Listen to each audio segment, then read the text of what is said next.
Om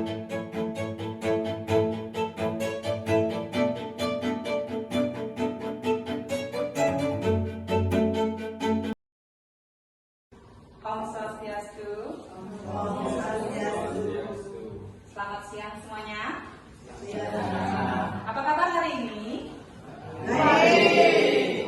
Semangat sekali ya. Terima kasih sebelumnya kepada Ibu Kepala Sekolah yang sudah memberikan waktunya dan kesempatannya kali ini ketika kami berdua melakukan suatu kegiatan yang akan kami lakukan.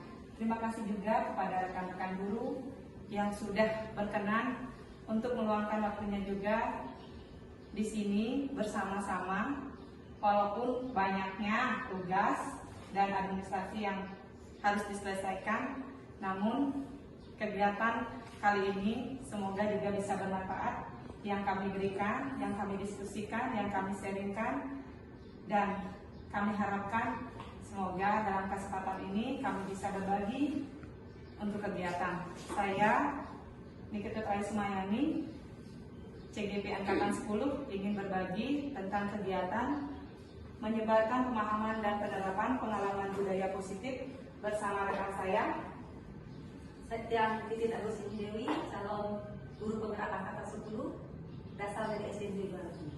Nah, di sini kami berdua ingin berkolaborasi, Di mana penyaji pertamanya nanti akan disajikan oleh Ibu Nikita Trai Sumayani, dan sesi kedua diisi oleh yang sendiri, Bu Titin Agustin Dewi. Berkenan untuk teman bapak-bapak ibu semua di sini untuk mengikuti kegiatan sharing kita hari ini, diskusi kita hari ini. Nah, di mana sesi pertama akan diisi langsung oleh Bu Rani. baik ini aja dari Bapak. Terima kasih untuk kesempatannya. Menyebarkan pemahaman dan penerapan pengalaman budaya positif yang kami susun berdua secara kolaborasi, yaitu bersama Ibu Titin dan Bu Raya. Tujuan pendidikan menurut filosofi Tiaga Dewantara. Jadi tujuan pendidikan adalah menuntut segala kodrat yang ada pada anak-anak agar mereka dapat mencapai keselamatan dan kebahagiaan yang setinggi-tingginya, baik sebagai manusia maupun sebagai anggota masyarakat. Oleh sebab itu, pendidikan itu hanya dapat menuntut tumbuh atau hidupnya kekuatan kodrat yang ada pada anak-anak, agar dapat memperbaiki lakunya, bukan dasarnya. Hidup dan tumbuhnya kekuatan kodrat anak. Di sini saya belajar banyak tentang pendidikan saat melakukan pendidikan. Ketika saya mendapatkan itu, saya belajar bahwa seorang guru itu adalah sebagai penuntut, bukan penuntut. Penuntut dalam artian siswa dituntut untuk bisa A, bisa B, bisa C, dan bisa cerdas, bisa harus ini itu, tidak seperti itu. Tetapi seorang guru memberikan tuntunan dan arahan kepada anak-anaknya untuk mencapai hal yang mereka harapkan sebagai kebahagiaan ke depannya, di mana seorang guru itu menuntun anak-anak seperti bakat mereka, kemampuan mereka dalam berperilaku, menemukan hal yang memang ada pada dirinya, dan seorang guru itu menuntun untuk menumbuhkan hal itu. Saya lanjutkan.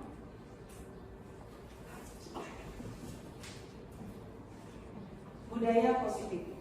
Mungkin Bapak Ibu semuanya sudah mengenal budaya positif. Di sini kami berdua ingin memberikan pemahaman menurut kami budaya positif di sekolah, yaitu nilai kebiasaan di sekolah yang berpihak pada murid agar mereka dapat berkembang menjadi pribadi yang kritis, penuh hormat, bertanggung jawab sesuai dengan profil pelajar Pancasila. Ketika seorang guru memberikan tuntunan, arahan, nah, sebagai perkembangan pribadi yang kritis, sudah tentunya adalah harapan terbesar bagi seorang guru untuk mewujudkan hal itu dengan arahan dan tuntunan sesuai dengan kodrat dan bakat yang dimiliki oleh anak-anak, sehingga anak-anak memiliki pribadi yang kritis, penuh hormat, bertanggung jawab atas apa yang mereka lakukan, baik untuk dirinya, untuk teman-teman lingkungan, bahkan ketika mereka menjadi sebagai warga masyarakat yang sesuai dengan profil pelajar Pancasila.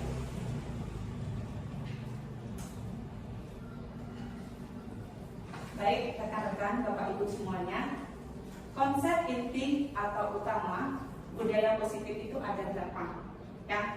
Yang pertama, perubahan paradigma belajar. Yang kedua, disiplin positif. Yang ketiga, nilai-nilai kebajikan. Yang keempat, kebutuhan dasar manusia. Yang kelima, motivasi perilaku manusia. Yang keenam, selanjutnya posisi kontrol dulu, keyakinan sekolah, dan segitiga restitusi. Hal ini yang merupakan nantinya ke depan yang dijadikan dasar sebagai seorang guru untuk mewujudkan siswa yang memiliki karakter, memiliki bakat dan kemampuan sesuai dengan tujuan dari pendidikan itu.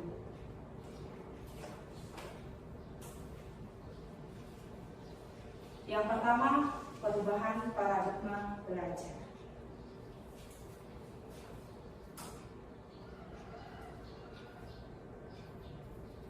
Bapak Ibu rekan-rekan sekalian, perubahan paradigma belajar. Pembelajaran dengan paradigma baru merupakan pembelajaran yang dirancang berdasarkan prinsip pembelajaran berdiferensiasi, sehingga para peserta didik belajar sesuai kebutuhannya berdasarkan tahap perkembangan sesuai teori psikologi modern untuk mewujudkan profil pelajar Pancasila, yaitu murid-murid yang memiliki 1.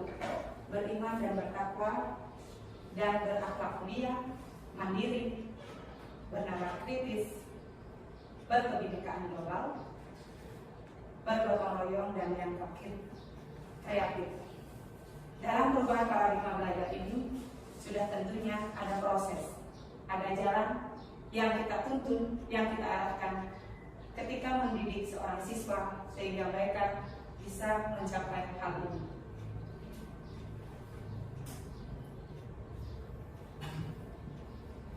Miskonsepsi tentang teori kontrol. Jadi biasanya mungkin semuanya pernah melakukan hal ini. Miskontrol atau teori kontrol yang di sini yang dimaksudkan adalah ilusi guru mengontrol murid. Kita memberikan tekanan. Nah, itu yang tidak diharapkan dalam pendidikan kita sekarang. Yang kedua, ilusi bahwa orang dewasa berhak memaksa. Apa yang kita inginkan seperti tadi, menuntut, itu tidak diharapkan lagi, tetapi kita menuntut, mengarahkan, membimbing lebih tepatnya. Kemudian, ilusi bahwa semua penguatan posisi efektif dan bermanfaat. Jadi apapun yang kita terapkan seperti biasa yang kita mungkin lakukan sebagai guru sebelum-sebelumnya, dan saya juga melakukan hal itu. Nah, ketika mendapatkan pendidikan ini, pemikiran, pemahaman saya menjadi berubah. Di sini kita tidak menekankan bahwa seorang anak harus mencapai misalnya nilai yang harus ditentukan adalah seperti ini. Anak-anak harus tuntas. Tetapi dalam pendidikan sekarang tidak seperti itu. Kita menuntut sifatnya lebih menguatkan, lebih memberi, lebih mengarahkan. Kemudian, ilusi bahwa kritik dan membuat rasa bersalah mampu menguatkan karakter dewasa berhak memaksa. Ketika kita menghadapi suatu hal atau keadaan di mana siswa, mungkin ya Bapak Ibu pernah, mungkin setiap hari seperti itu, anak-anak kita datang ke sekolah ada yang terlambat. Nah, ini sudah salah satu hal yang bersifat salah mungkin bagi kita. Tapi ketika mereka datang dengan keterlambatannya, pikirkan hal yang positif dulu. Kenapa? Apa yang menyebabkan? Terus cari tahu dulu, lalu kita menanyakan dan memberi solusi, bukan menghukum. Kenapa kamu datang terlambat? Kenapa tidak tertib dengan aturan? Bukan seperti itu.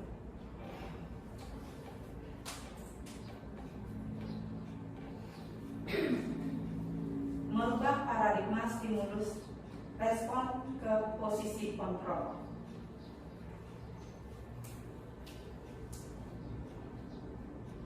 Stimulus respon dan teori kontrol di sini berbeda Bapak Ibu.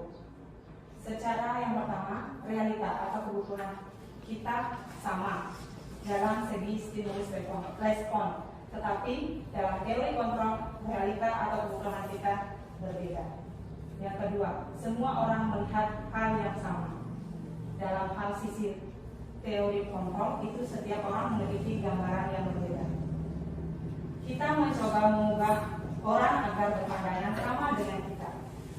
Tetapi dalam hal lain di teori kontrol, kita berusaha memahami orang lain tentang dunianya. Seperti halnya tadi contoh yang saya berikan tentang keterlambatan siswa. Kemudian berperilaku buruk dilihat sebagai suatu kesalahan. Itu sudah membuat seseorang mungkin merasa sedih, kecewa dan sebagainya. Namun dalam teori kontrol semua perilaku memiliki tujuan. Makanya kita cari tahu, cari pendapat dan baru temukan solusi. Orang lain bisa mengontrol saya. Dalam teori kontrol hanya Anda yang bisa mengontrol diri Anda. Kita yang tahu, kita yang berbuat, dan kita yang mencari tahu solusinya. Kemudian saya bisa mengontrol orang lain, Anda tidak bisa mengontrol orang lain. Lanjut, pemaksaan ada pada saat bujukan gagal. Ketika dia sedih, ketika dia kecewa, baru kita mendekati, merangkul. Itu tidak seperti itu sekarang. Dalam teori kontrol kita berkolaborasi, berdiskusi, dan konsensus menciptakan pilihan-pilihan baru, menemukan hal-hal baru, kemudian model berpikir menang atau kalah. Dalam teori kontrol, model berpikir menang dan menang.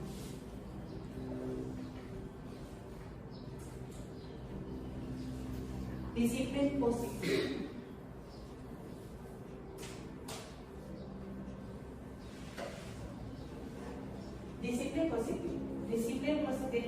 Disiplin berasal dari kata disiplina yang artinya belajar. Disiplin mengacu pada disiplin diri yang memiliki tanggung jawab terhadap apa yang dilakukan berdasarkan nilai yang diyakini. Sebagai pendidik, tujuan kita adalah menciptakan peserta didik yang memiliki disiplin diri sehingga mereka berperilaku mengacu kepada nilai-nilai kebajikan yang universal dan memiliki motivasi intrinsik dalam perubahan, berperilaku ke arah yang lebih baik. Nah, disinilah kuncinya disiplin positif itu diterapkan di sekolah, pada diri anak-anak, pada diri kita dan semuanya. Karena kenapa? Disiplin positif merupakan satu cara penerapan disiplin yang bertujuan untuk menumbuhkan kesadaran serta memberdayakan peserta didik tanpa imbalan penghargaan atau reward. Jadi kita lebih berapresiasi, memberikan apresiasi dengan aksi nyatanya seperti apa dijelaskan. Dan ancaman atau hukuman, di mana disiplin adalah kemampuan memerintah diri sendiri dalam mengontrol dan menguasai diri untuk memilih tindakan yang mengacu pada nilai-nilai yang kita hargai dengan penuh tanggung jawab tanpa terperintah oleh orang lain. Nilai-nilai yang kita hargai adalah nilai kebajikan yang bersifat positif. Manusia merupakan tujuan mulia yang ingin dicapai setiap individu, yaitu nilai-nilai dalam profil pelajar Pancasila. Sudah tentunya kita sebagai seorang guru, sebagai pendidik mengharapkan hal itu dalam anak-anak kita, ya. Jadi inilah yang dimaksud disiplin positif tersebut. Nilai-nilai kebajikan.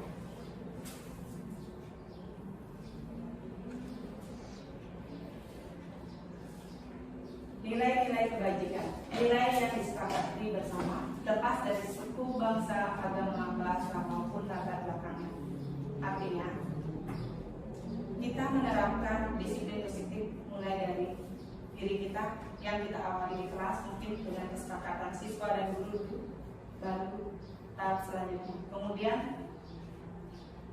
dalam hal ini, contoh nilai-nilai kebajikan universal dari institusi pendidikan. Yang pertama, profil pelajar Pancasila, yaitu seorang siswa harus seperti ini, beriman, bertakwa kepada Tuhan Yang Maha Esa dan berakhlak mandiri, bernalar kritis, berpendidikan global, gotong royong, kreatif.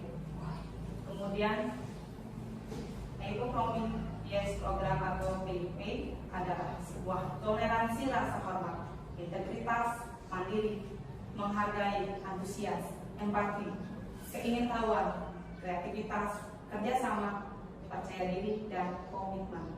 Ini yang harus kita tumbuhkan pada diri seorang murid.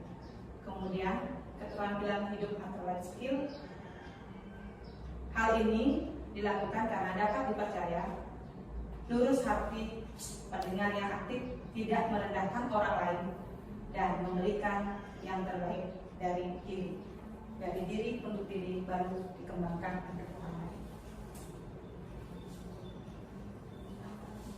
Kebutuhan dasar manusia dilanjutkan.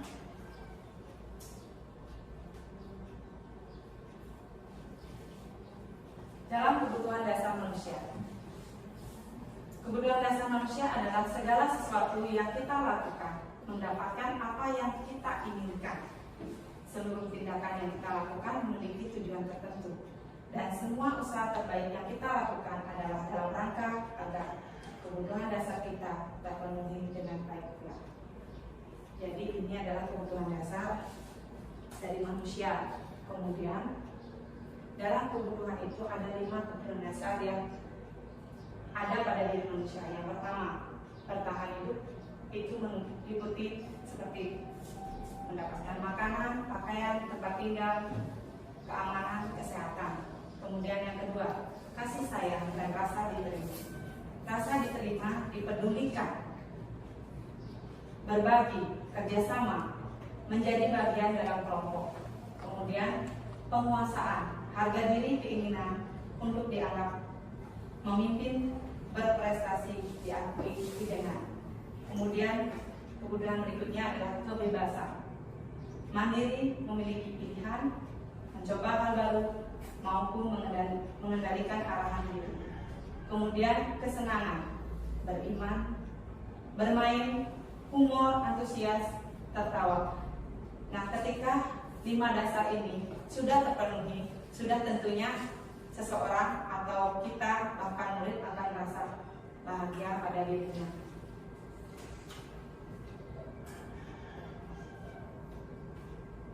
Bapak Ibu semuanya masih semangat? Semangat. Tepuk tangannya dong. Oke, di sini biar tidak ngantuk, kalian ingin berbagi satu kasus. Coba Bapak Ibu bisa baca dulu, pahami dulu, nanti. Oke, bisa? Dah. Ini adalah satu contoh kasus. Ibu Rina, guru kelas 6 di SD Permai, sedang bingung menghadapi ulah salah satu murid di kelas bernama Agus. Beberapa anak telah datang dan mengeluhkan Agus yang seringkali meminta bekal makan siang mereka dengan paksa. Jika Anda menghadapi situasi seperti itu, Bu Ria, apa yang akan Anda lakukan? Menurut Anda, kira-kira apa alasan Agus melakukan itu?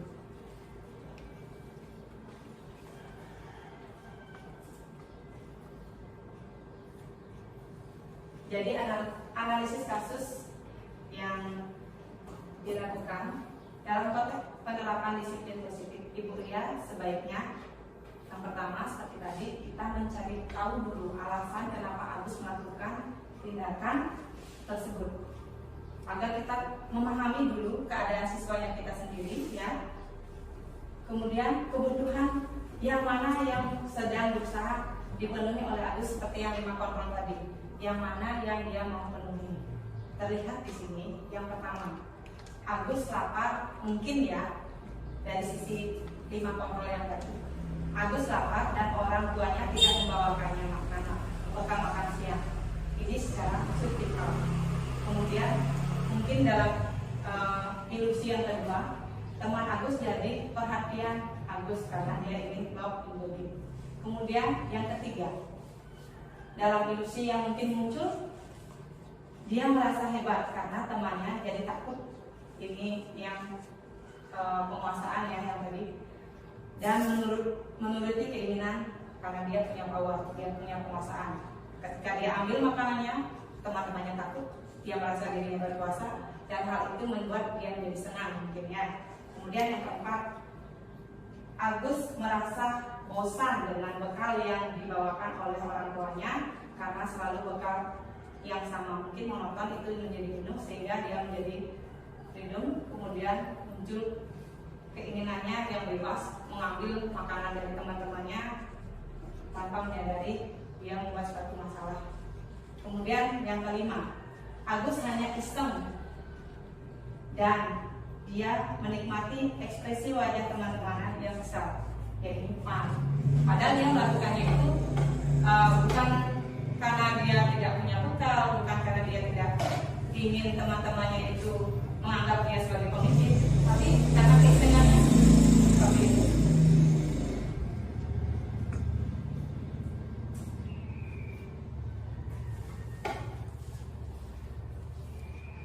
Nah, di sini sesuai dengan yang tadi kasus yang sudah dipaparkan, kasus Ria tadi sudah ditemukan posisi-posisinya. Kemudian Bapak Ibu yang sekarang saya berikan satu kasus yang mungkin menjadi suatu masalah. Anggap di sini di sekolah kita mengalami suatu kasus seperti ini.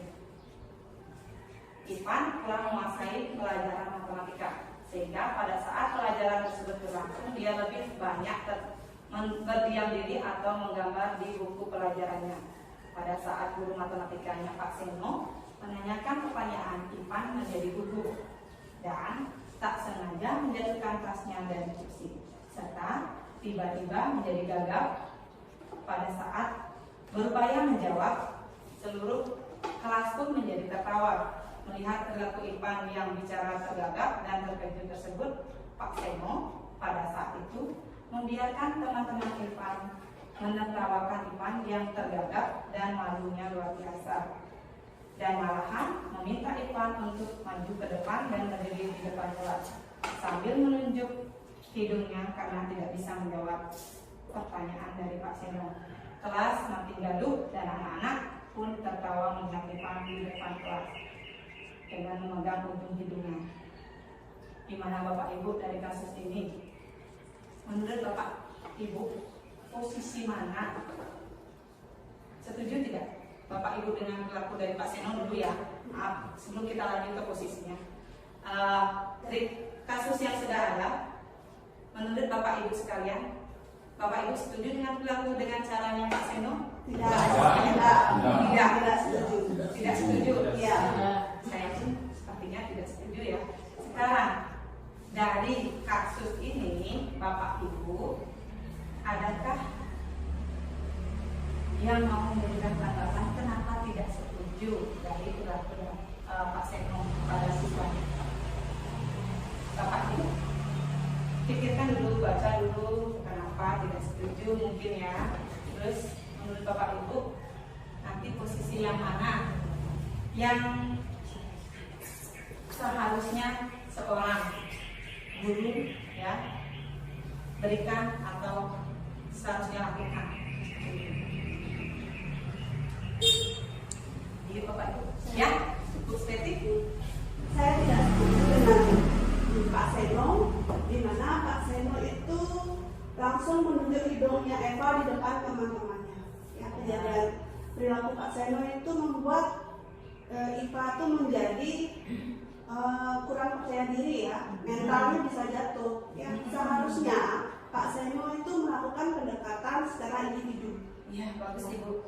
Jadinya Eva itu bisa tidak malu dengan teman-temannya. Seperti itu menurut saya. Wah, bagus ya tanggapan dari Bu Sveti. Tepuk tangan Bu. Jadi di sini Bu Sveti sudah mulai bisa ya memahami tentang posisi dan kesalahan, seharusnya berperilaku yang seperti apa terlebih dahulu pada siswa dan sebagainya. Kemudian yang lainnya ada tidak? Mungkin yang mau memberikan. Sudah? Atau Bu Titin yang mau memberikan suatu pemahaman sebelum dilanjut ke slide-nya ini? Terima kasih Bu Rayu. Terima kasih Bu Rayu. Mungkin yang juga sama dengan pendapatnya seperti Bu Desweti.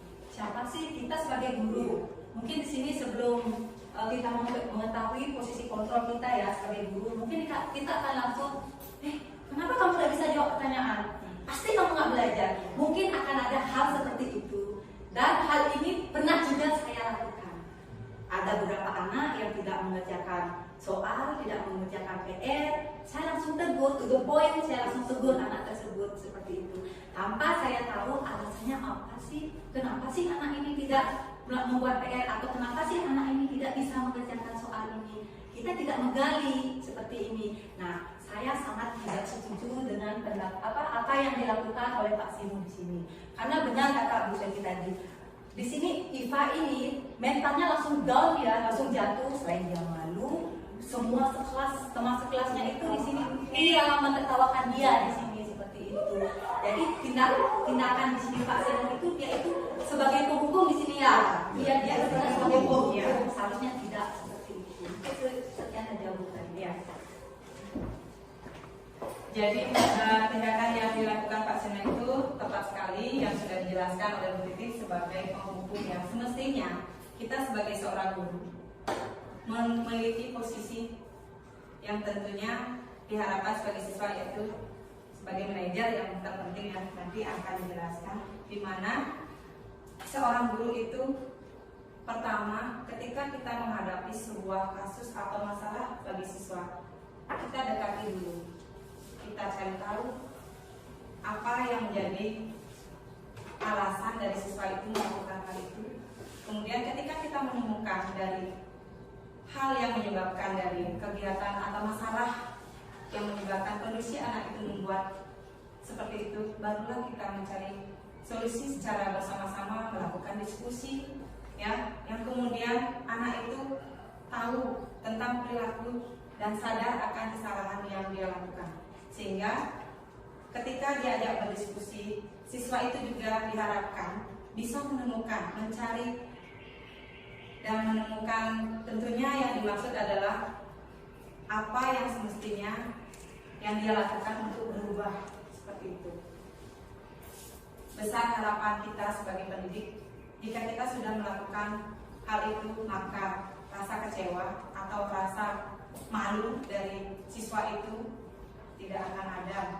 Dan dalam hal ini mungkin kita sebagai pendidik pun bisa menjadi kebanggaan bagi diri anak-anak. Karena kenapa?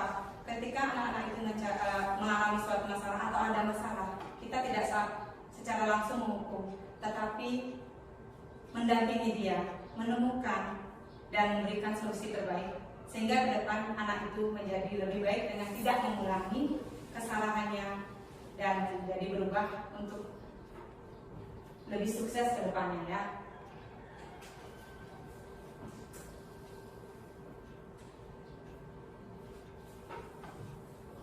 Identitas gagal dan identitas sukses. Di sini ada dua. Yang pertama hukuman, kemudian disiplin. Dalam disiplin pun ada dua, konsekuensi dan restitusi. Ya. Dalam segi hukuman, sesuatu yang menyakitkan harus terjadi. Semestinya dalam identitas kasus disiplin, sesuatu itu harus terjadi. Kemudian dalam tahap restitusi merupakan pilihan, jadi tidak secara langsung menyakiti. Tidak nyaman atau murid atau anak untuk jangka panjang, karena mereka mungkin dalam masalah yang tadi ya, merasa trauma mungkin ya, terus seperti itu. Kalau kita melakukan hal yang seperti itu terus menerus, nah di sini identitas itu yang dimaksud adalah tidak nyaman untuk murid atau anak untuk jangka waktu pendeknya. Jadi mereka secara langsung menemukan solusi yang di sini.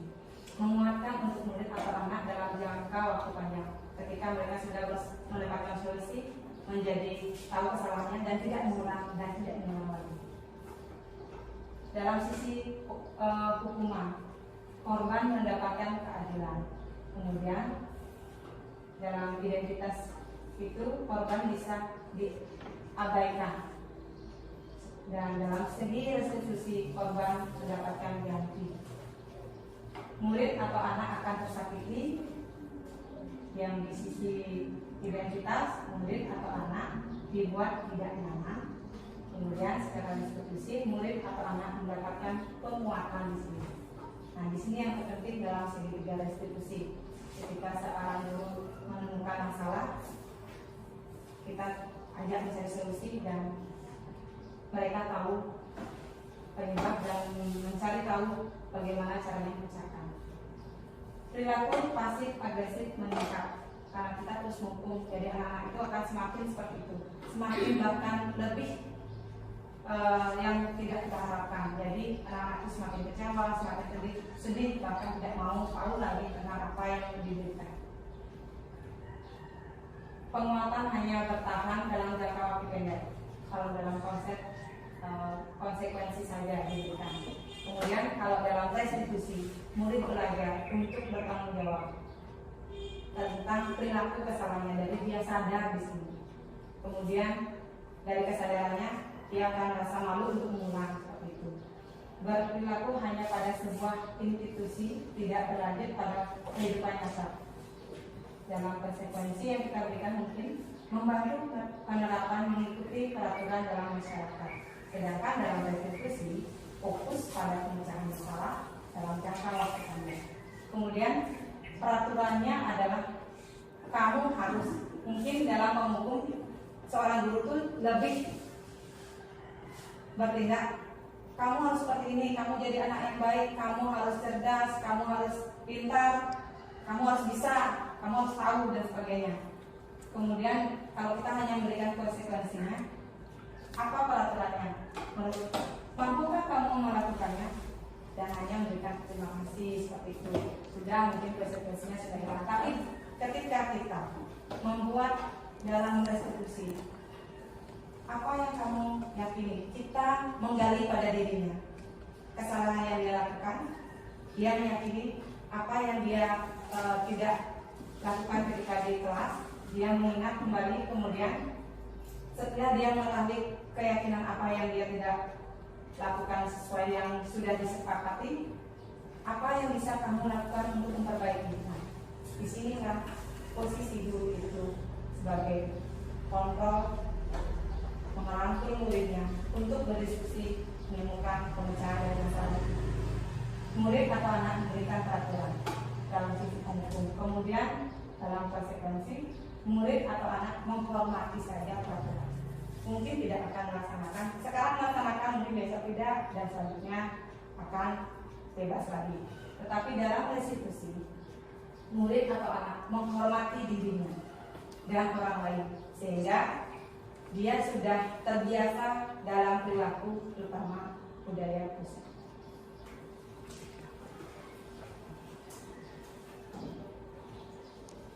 Motivasi perilaku manusia.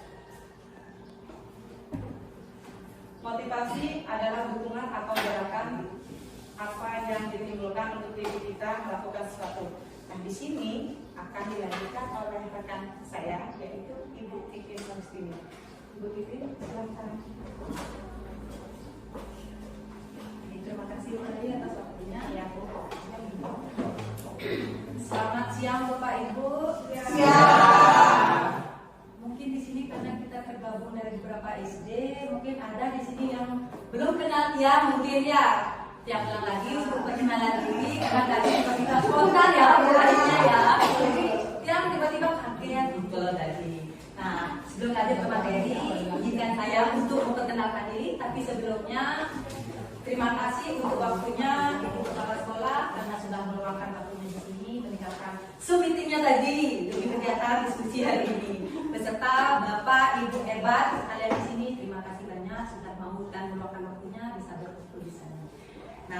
sedikit saya memperkenalkan diri. Nama saya Titin Agustini Dewi. Di sini saya berdiri sebagai calon guru penggerak angkatan 10 dari Kabupaten Gianyar.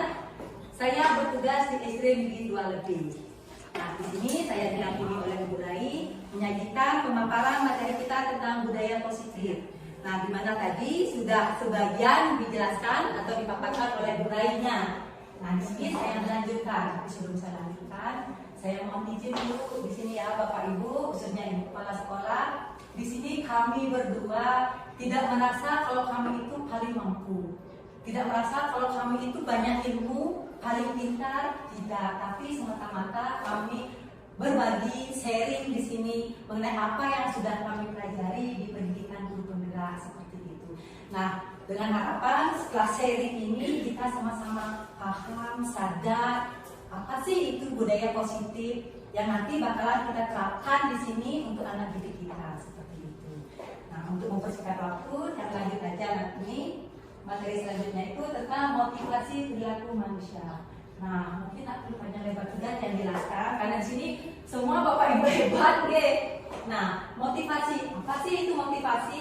Menurut pemahaman kita sendiri. Nah, di sini menurut saya pribadi motivasi itu dukungan atau gerakan apa yang timbul untuk diri kita melakukan sesuatu seperti itu.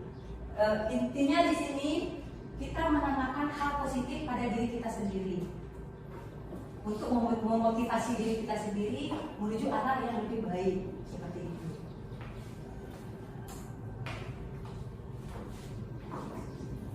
Nah, sebelum saya lanjut ke teori motivasi perilaku manusia, saya mau sedikit memberikan contoh. Nah, kebetulan di sini di sekolah saya di SD Negeri 2 Lebih ada terdapat satu anak kelas 6A, itu namanya Arya. Ya, udah setia. Namanya Arya. Kebetulan Arya ini dia itu hobi sekali berenang.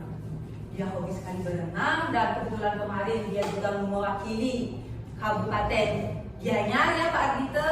Nah, mewakili Kabupaten Gianyar untuk lomba renang. Kalau nggak salah dia dapat juara berapa Pak Ardito? Wah, juara 3. Itu kan namanya kita di sini. Nah, di sini yang perlu kita bayangkan, misalnya posisi kita itu ada di posisi Arya. Pemikiran Arya. Pertama ya, pemikiran Arya ya. Saya ikut renang. Sebenarnya sih saya nggak pengen ikut renang. Tapi saya takut sama Pak Arditonya, nanti saya dihukum. Misalnya seperti itu pemikirannya. Kalau di sini Arya berpikir saya takut dengan Pak Ardito, nanti saya dihukum. Itu yang pertama. Terus yang kedua, misalnya nanti kalau saya misalnya kalah, saya ditertawakan sama teman-teman, rasa malu. Nah, di sini berarti di sini muncul pemikiran seperti itu berarti Arya dipengaruhi oleh motivasi eksternal dari luar, ya Bapak Ibu ya, ada motivasi dari eksternal seperti itu. Nah, teori motivasi perilaku yang pertama itu untuk menghindari ketidaknyamanan atau hukuman. Maka di sini Arya dia berpikir, gimana masih hukumannya aja Pak Ardito. Nah, misalnya seperti itu. Atau gimana ya, kalau saya kalah nanti tidak dapat juara, saya diketawakan. Ikut aja deh, ketimbang dihukum nanti tak dikasih nilai bagus nanti. Nah, misalnya seperti itu. Nah, terus yang kedua di sini Arya juga berpikir, kalau misalnya saya ikut berenang dan saya dapat juara 1, saya dapat hadiah loh. Di sini saya dapat hadiah. Nah, misalnya seperti itu.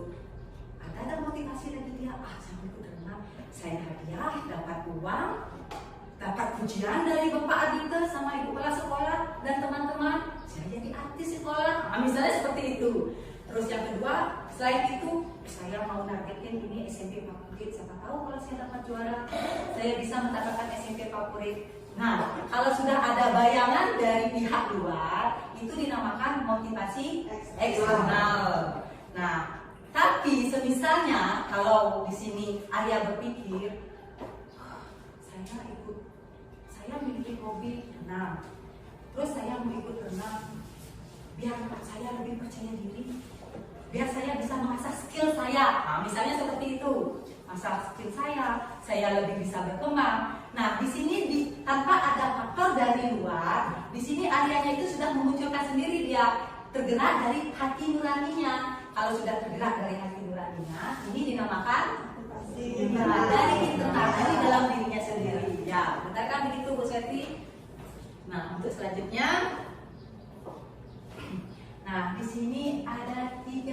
ditingkatkan Bapak Ibu. Nah, mungkin ada beberapa Bapak Ibu yang masih atau mungkin sebagian kan hampir semua kayaknya sudah paham, pernah dengar ya kata-kata ini. Yang pertama ada hukuman, yang kedua ada konsekuensi, yang ketiga ada restitusi. Jujur ya, saya pribadi ini ya, saya baru tahu restitusi itu setelah saya ikut kegiatan program pembelajaran guru penggerak. Baru saya mendalami sekali apa sih itu restitusi, bagaimana sih program proses restitusi itu sebenarnya. Seperti itu Bapak Ibu. Nah, yang pertama hukuman. Nah, hukuman bagaimana sih? Apa sih itu hukuman? Biasanya kita sebagai seorang guru di sini, kalau misalnya anak kita bermasalah, ada masalah, kita langsung tembak langsung, kayak contoh yang tadi kasus punyanya Bu Rai, langsung kita tembak langsung. Kenapa kamu tidak ikut olahraga? Nggak mau ikut olahraga. Nggak boleh seperti itu, lari kamu. Nah, misalnya seperti itu kan sudah langsung hukuman tanpa terencana, tanpa tertulis, langsung spontan. Karena di sini guru bertindak sebagai penghukum, seperti itu. Terus yang kedua, murid tidak tahu apa yang terjadi. Nah, otomatis jangankan murid, guru lain pun tidak tahu. Misalnya di sini saya sebagai wali kelas 5, ada salah satu anak didik saya yang melakukan pelanggaran, misalnya nak bawa atribut pada saat upacara. Saya spontan langsung menyuruh anak itu untuk berdiri di depan. Yang bendera dihukum, mohon yang bendera di sini. Apakah Bapak Ibu tahu apa hukuman yang akan saya lakukan untuk anak saya? Tidak. Apalagi anak, justru dia kan tidak tahu. Ini kan perjalanan apa yang saya dikasih hukuman ya sama Bu Titin ya, misalnya seperti itu. Lanjut, nah di sini bersifat satu arah. Hanya penghukum saja yang tahu apa hukumannya itu yang akan diberikan kepada anak itu. Nah selanjutnya berupa hukuman fisik dan psikis. Seperti yang bilang tadi, tidak hanya fisiknya yang kelelahan, yang capek, yang letih. Tapi di sini, misalnya contohnya, ibu kecewa sama kamu, ibu seperti ini. Ini langsung nembak ke psikisnya, anak itu merasakan, aduh, Bu Titi sampai seperti ini dia loh. Berarti saya sudah salah ini. Nah, misalnya seperti itu. Lanjut yang kedua, di sini ada konsekuensi. Apa kesalahannya? Pasti ada konsekuensinya di sini. Yang pertama itu terencana atau disepakati sesuai peraturan. Nah, biasanya di sini konsekuensi ini, di sini kita kan sudah membuat peraturan kelas ya. Buat peraturan kelas ya, belum keyakinan kelas, baru peraturan kelas ya. Nah, di sini pada saat kita membuat peraturan kelas itu tidak hanya satu pihak aja, kita guru enggak kan, melainkan kita rembukan bersama-sama. Misalnya tidak boleh datang terlambat. Terus hukumannya atau konsekuensinya apa Bu? Ini tidak saya sendiri sebagai guru untuk apa istilahnya memutuskan hukum apa konsekuensi itu, melainkan dirembukan dengan anak-anak juga kita catat. Misalnya tidak buat PR, apa konsekuensinya? Masuk toilet misalnya. Tapi bukan dari kita tidak boleh, bukannya tidak boleh, tapi kita arahkan diri anak untuk mengeluarkan idenya. Karena apa? Karena di sini anak yang sebagai sasaran untuk menanggung konsekuensinya tersebut. Dia yang memutuskan dan dia juga yang menentukan konsekuensinya. Seperti itu. Di sini kita sebagai guru hanya memonitor anak, memperhatikan, mengarahkan anak dan menggali. Seperti itu. Nah, selanjutnya di sini ada restitusi. Saya paling suka materi restitusi di sini. Oke, saya paling suka. Nah, apa itu restitusi? Di sini proses menciptakan kondisi bagi murid untuk memperbaiki kesalahan. Seperti yang Bu Ai bilang tadi, kita bertindak sebagai manajer. Pasiennya kemarin yang belum ada di tahap manajer, dia baru proses sebulan 2 bulan kemarin ya Bu Raya. Sebulan 2 bulan terakhir ini, saya memposisikan saya bukan sebagai pemantau, bukan sebagai penghukum, melainkan saya berusaha memposisikan diri saya sebagai pendidik itu adalah sebagai manajer di sini. Akhirnya di sini saya anak berbuat salah, saya tidak langsung mencat anak itu salah, tapi kita mulai menggali. Nanti materi selanjutnya di terakhir ini ya restitusi, mungkin nanti saya kembangkan. Nah, yang kedua, proses kolaborasi yang mengajarkan murid untuk mencari solusinya di sini. Nah, di sini kita hanya kapasitas kita sebagai guru itu hanya mendorong, mengarahkan dan menggali apa sih. Misalnya ada satu masalah, kita tidak langsung memberikan solusinya, tapi kita mengarahkan ke anak-anak, apa sih solusinya kalau kamu berbuat seperti ini? Apa sih tindakanmu selanjutnya kalau kamu melakukan hal ini? Nah, seperti itu. Kita hanya berstatus membimbing karena kita bertindak di sini sebagai manajer. Seperti itu.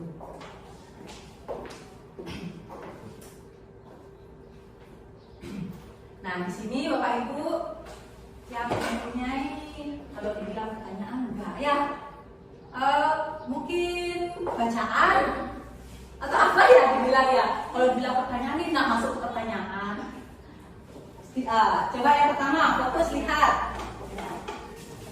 Ini Bapak Ibu cukup tentukan ini termasuk hukuman atau konsekuensi.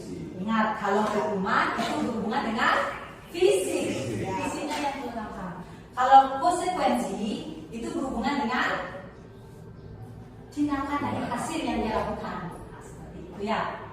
Yang pertama, lari mengelilingi lapangan basket. Dia lari capek. Hukuman,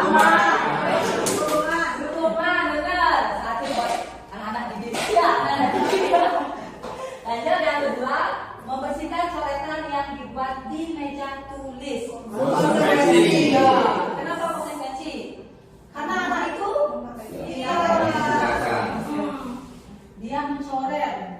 dia mencoret apa tuh namanya mejanya. Terus apa konsekuensinya? Harus dia sendiri yang membersihkan. Bila perlu dia sendiri membawa bangku baru ya, kepala sekolah ya. Lanjut yang ketiga di sini, murid diminta untuk push up 15 kali. Saya mau bertanya sama bapak gini, olahraga. Benar tidak mampu anak untuk push up? Sendiri.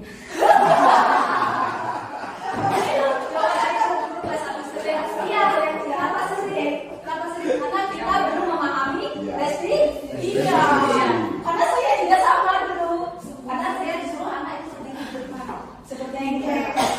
Mungkin Bapak Ibu pernah juga kan?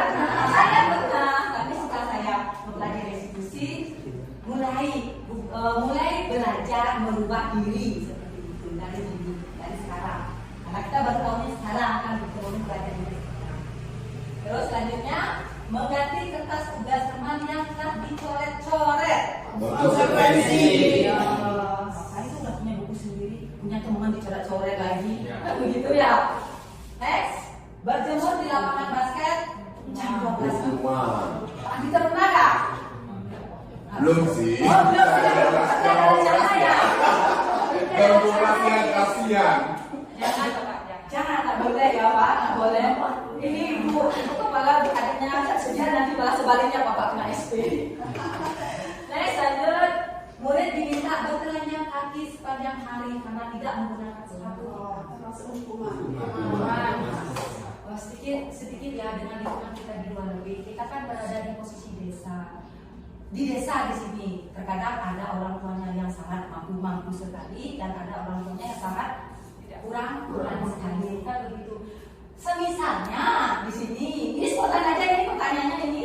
Semisalnya di lingkungan kita di sini ada anak yang harus pakai, kita kan punya aturan ya di sini harus pakai sepatu. Ada anak yang pakai sepatu ya ada coretannya putih. Gimana sih responnya kita? Untuk ya. Apa pemegang? Cek. Lo dicek. Pemegangnya dicek sebaliknya. Nanti kalau hujan hilang ya. Ya, mungkin yang pertama kalau kita mentaati aturan, ya otomatis sangat diberikan sanksi, konsekuensi. Dengan menggali dulu kenapa nggak bisa orang tua saya membantu untuk tidak membelinya. Bagaimana kita? Apakah tetap bersikeras menghukum anak tersebut? Harus segera membeli baju. Ya, disinilah dibutuhkan kebijakan kita sebagai guru. Ya, sudah bilang dulu kan ini toleransi kita terhadap anak didik kita. Karena yang namanya anak didik kita di sini, dia bukan yang namanya jadi sekolah. Berarti kita tanggung jawab kita dan anak kita sendiri seperti itu. Kalau beda halnya dia kalau sudah kembali ke pangkuan ibunya sendiri yang punya seperti itu. Nih. Terakhir, berdiri di depan kelas sambil mengangkat kaki satu. Hukuman. Ini dulu nih dari zaman saya tahun 2010. Apalagi apalagi yang senior. Kebanyakan hukumnya itu pertama normal lari, lapang nafas nih, itu orang Bali bilang nengkel, kakinya satu, atau berdiri di depan. Fase saya waktu SD, berdiri di depan, seperti ini. Entah kuat entah salah tulis iya terlambat seperti itu. Berlaku seperti itu dulu. Masih. Nah, saya harapkan karena Bu Ari bilang hari ini, kemarin ini juga pernah terjadi hal yang seperti itu. Bahkan ada beberapa guru yang seperti itu. Mari dari diri kita sendiri dulu, Bu Maria, dari diri kita sendiri. Karena hari ini kebetulan kita belajar tentang restitusi ya. Iya, hari ini kita belajar tentang restitusi. Mari kita belajar tanamkan ke diri kita sendiri, menghukum kekerasan fisik maupun psikis tanpa kita tahu alasannya itu tidak baik sekali untuk mental anak. Seberapapun nakalnya anaknya itu, tapi anak itu juga berhak ya untuk berbicara, menyampaikan alasannya. Seperti itu ya. Kita nggak usah berpikir guru-guru yang lain atau sekolah yang lain. Mari kita lihat diri kita sendiri dulu. Kita lihat lingkungan kita dulu di sini. Bagaimana sih kita menerapkan itu untuk diri kita sendiri dulu. Contohnya seperti saya di kelas 5. Saya coba, saya belajar walaupun tidak sesempurna. Sambil setiap hari saya mengingatkan diri saya sendiri. Oh, segitiga. Nah, misalnya seperti itu. Nah, sambil kita mengingatkan diri kita, sehingga penghukuman yang terjadi tidak terulang lagi. Mari kita gali dulu apa sih masalahnya, apa sih yang dia hadapi, entah dia di rumah ada permasalahan atau misalnya dia kurang mampu sehingga tidak lengkap kostumnya, hidupnya seperti itu. Next. Nah, di sini ada 5 posisi kontrol guru. Ini yang wajib ikut seminar, mungkin sudah paham ya, sudah tahu ya. Seminar, kembali lagi di buku saya ingat. Kita kan seminar di sini, yang paling rajin di sini ibu seniornya kita kan. Bu Sukerni rajin sekali ikut seminar. Mungkin di sini kita memiliki motivasi, termasuk seperti Arya tadi memiliki 3 motivasi ya. Yang pertama, ikut seminar karena apa? Pertama, mungkin nanti dimarahi sama Bu Kepsek. Kalau kita nggak ikut, kalau nggak punya sertifikat ya kemungkinan. Terus yang kedua pemikirannya, kalau nggak ikut seminar, kemungkinan nanti saya nggak bisa upload di evidence. Nggak ada bisa saya naik pangkat kan gitu Bu Sukerni ya. Ada bisa naik pangkat. Nah, misalnya seperti itu. Nah, terus yang kedua misalnya, kalau saya ikut seminar, mungkin nanti Bu Dek Giri ngasih pujian. Kan senang kan yang namanya kita orang kalau nggak dipuji. Siapa sih yang nggak suka dipuji di sini? Ya apalagi dipuji sama atasan sendiri. Iya pasti berbunga-bunga walaupun tak keluar bunganya. Kalau begitu ya. Nah seperti itu. Terus yang ketiga, di sini saya yakin Bu Sukerni punya motivasi yang ketiga.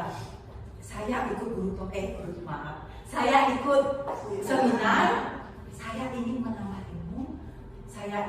Sekian lagi 6-8 tahun saya pensiun, saya ingin menambah ilmu.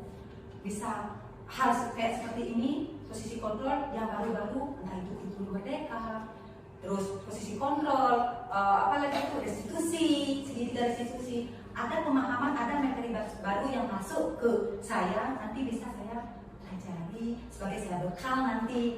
Mungkin itu dan saya yakin yang ketiga ini posisi internal ya, motivasi internal. Saya rasa Bu Sukerni di posisi internalnya di sini. Oke, saya lanjut sedikit ke 5 posisi kontrol guru. Yang pertama itu ada penghukum. Coba di sini jujur. Siapa sih yang nggak pernah menghukum? Nggak ada. Hukuman fisik pertama ya, Ini mau bantu. Bagaimana? Pernah nggak? Sudah yuk. Pernah, manis sekali punya suaranya. Ya, pernah. Saya sendiri pun pernah. Kalau guru olahraga saya yakin pernah. Tak perlu saya tanyakan. Ya, kalau ibu guru kelas 1, Bu Armini, Bu Listi. Pernah. Yang bagi anak kelas 1. Iya, benar Bu Armini. Nah, hukum biasanya di sini Kalau kita seorang guru bertindak sebagai penghukum di sini, itu istilahnya kita seperti yang kasus tadi Bu Sweti jawab itu, istilahnya kita menjatuhkan mental anak. Anak merasa tidak percaya diri. Ya kalau anak itu kebal ya. Kan ada beberapa anak, misalnya kayak di sini dia sendiri 2 lebih, ada 300-an anak. Kan tidak semua memiliki karakter yang sama, kan begitu. Masing-masing anak itu memiliki karakter yang berbeda. Seperti itu. Nah di sini kita bertindak sebagai penghukum. Kita hanya bisa menghukum. Kita fokusnya di sini menghukum secara fisik. Kita menghukum secara fisik. Jadi kita hanya bisa menghukum. Kamu nak bawa sepatu, kamu nak bawa topi, kamu nak bawa dasi. Dari kamu itu penghukum. Lari kamu pilih lapangan. Nada A, nada B, nada Z, langsung lari. Itu hukuman. Di mana posisinya di sini anak sebagai pelakunya ini tidak sadar, langsung spontan. Nah itu hukuman.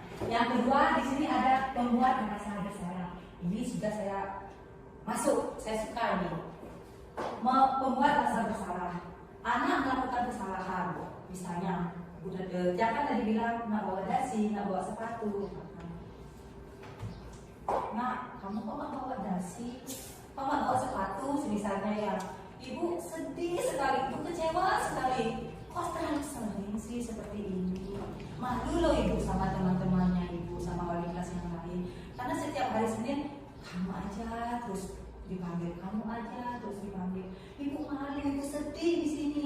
Dengan kata-kata saya kecewa, saya sedih, otomatis di sini anak itu akan merasa, nah mungkin dia langsung seperti ini ya, pasti dia merasa bersalah karena satu kata, satu kalimat dan penekanannya, otomatis anak itu akan merasa dia, saya kok bisa bikin ibu seperti ini ya, aku nggak enak sekali. Nah, misalnya seperti itu. Nah itu membuat rasa bersalah. Ketimbang kita melakukan hukuman fisik, lebih baik kita fokusnya ke sini, ke poin 2. Ya, ke poin 2. Kalau sudah poin 2 nggak bisa, teman. Ayo dong, kok terus aja terlambat, kok terus aja nggak pakai dasi? Besok nggak boleh gitu, pakai dasinya. Katanya jagoan, misalnya seperti itu. Seolah-olah kita itu teman, tapi memposisikan ada batasannya. Dia siswa, dia murid, dia anak didik, dan kita sebagai guru, pendidik. Yang keempat sebagai pemantau. Bapak Ibu paham tidak kalau posisi guru itu sebagai pemantau? Lihat aja. Iya, kita hanya melihat. Ayo, aku di sini. Coba di sini yang bertindak sebagai pemantau. Hanya lihat fokus, anak itu nakal. Sekali 2 kali, oke. Saya pernah praktekkan. Satu kali oke, ada laporan dari temannya. Oke, saya dapat 3 kalinya langsung masuk. Tidak panjang lebar, tapi langsung masuk. Kamu ngapain kamu tidak pakai dasi? Kamu tidak pakai dasi. Kamu tahu kan konsekuensinya seperti apa? Kamu masih ingat kan kesepakatan kelas kita seperti apa? Kalau melanggar atribut, melanggar kesepakatan kelas, konsekuensinya apa? Iya, harus segera kamu ganti. Beli sana, beli operasi sekolah. Misalnya seperti itu. Ya kalau anaknya punya uang, kalau enggak, kalau bukannya hanya 1.000, bagaimana dia bisa beli? Seperti itu. Makanya saya rasa kalau untuk memantau, ya kita pantau dulu, setelah itu baru kita ke manajer. Aman. Kalau hanya status kita sebagai pemantau saja, ya kalau anak itu seperti yang kita bayangkan kayak anak-anak di kota itu uang jajannya banyak, kalau uang jajannya 1.000, bagaimana? Nak makan seharian sampai jam 1 kan siang kan? Seperti itu. Nah selanjutnya ada posisi yang mungkin yang perlu kita terapkan dan perlu kita pelajari di sini. Bertindak sebagai manajer. Nah di sini bertindak sebagai manajer. Apa sih yang dilakukan kalau kita bertindak sebagai manajer? Di sini apa sih yang dilakukan? Oh, misalnya di sini tugas dari manajer itu kita tahu anak itu salah. Kita tahu anak itu membuat kesalahan, tidak pakai dasi. Nah misal dia tidak pakai dasi, tidak pakai atribut, kita tahu dia salah. Tapi kita tidak langsung menjudge anak itu salah. Kita panggil pelan-pelan anak itu, entah kita cari suasana yang nyaman. Kalau sudah suasana yang nyaman, anak pasti enak ya, enak, tenang. leluasa untuk menyampaikan apa yang dia rasakan seperti itu. Kita arahkan anak, tadi ibu dapat laporan, ibu kebetulan baru datang ini. Tadi ada laporan, entah dari Bu SWT, misalnya dari ibu kepala sekolah, katanya nggak pakai atribut. Itu kenapa? Nah, misalnya seperti itu kenapa? Kok bisa? Misalnya seperti itu. Hanya di sini kan anak, iya bu, saya nggak pakai dasi bu. Loh, kok begitu? Kenapa nggak pakai dasi? Alasannya kenapa? Ya karena saya cepat-cepat misalnya berapa, atau misalnya dasi saya putus bu. Nah, di sini kita langsung ngomong, iya. Oh wajar nak kamu nak pakai dasi karena kamu datang ke sekolah cepat-cepat buru-buru sehingga dasimu putus. Ibu juga pernah loh. Walaupun terkadang yang namanya kita guru, kita kan punya teknik ya. Walaupun kita nggak pernah, kalau kita mengalami kejadian seperti itu, ibu juga pernah loh melakukan hal seperti itu. Pernah sekali, waktu itu perasaan ibu sedih sekali waktu itu. Ibu juga pernah dipanggil, dihukum loh juga. Sampai seperti itu, kita menciptakan kembali sehingga anak itu merasa, oh ternyata adil aja, oh ternyata sama perasaannya dengan saya, oh berarti ibu sudah mendalami, tahu alasan saya, nah, seperti itu. Nah itu tugas dari manajer, sampai kita menggiring dia untuk mencari solusinya, menyadari kesalahannya, menggiring dia mencari solusi. Nah untuk selanjutnya, anak kan ini sudah paham dia kesalahannya, apa yang kamu lakukan? Biar tidak terus dipanggil lagi. Ibu juga ikut loh dipanggil. Misalnya seperti itu. Nah ibu saya nanti akan seperti ini, misalnya seperti itu. Nah dari sana langsung kita giring ke keyakinan kelas. Dia sudah melanggar keyakinan. Jadi di sini anak langsung, oh iya ya kemarin kita sudah buat kesepakatan. Berarti ada hal yang saya langgar di sini. Misalnya seperti itu. Ini tindakan guru kalau memposisikan dia sebagai manajer. Dan ini mungkin perlu kita terapkan di sini. Seperti itu. Nah, di sini saya memiliki contoh penerapan 5 posisi kontrol guru. Nah, wah ini baru saya bilang tadi ternyata. Ini baru saya bilang jawabannya ya. Nah, di sini siswa tidak memakai atribut lengkap saat upacara. Semisal kita bertindak sebagai penghukum, mungkin kita akan melakukan hukuman fisik ya, seperti tadi berdiri, lari, misalnya seperti itu. Nah, terus yang kedua, membuat merasa bersalah. Misalnya mengucapkan, ibu sedih, ibu kecewa, kenapa sih begini lagi, ibu malu loh. Coba sekarang misalnya kamu ada di ibu, terus ditegur lagi sama guru sekolah, sama guru-guru lain. Jangan, kenapa ibu malu? Karena kami anaknya ibu yang punya tanggung jawab. Nah, misalnya seperti itu.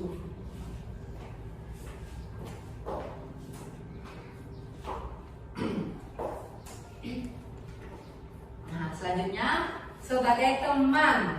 Ini saya punya teman satu di sekolah. Dia mengkapasitas dirinya itu sebagai teman. Ini Pak Komang ya. Saya diam-diam juga memperhatikan loh Pak Komang. Nah, di sini posisi sebagai teman ini, guru memposisikan dirinya, posisi kontrol dirinya itu sebagai teman.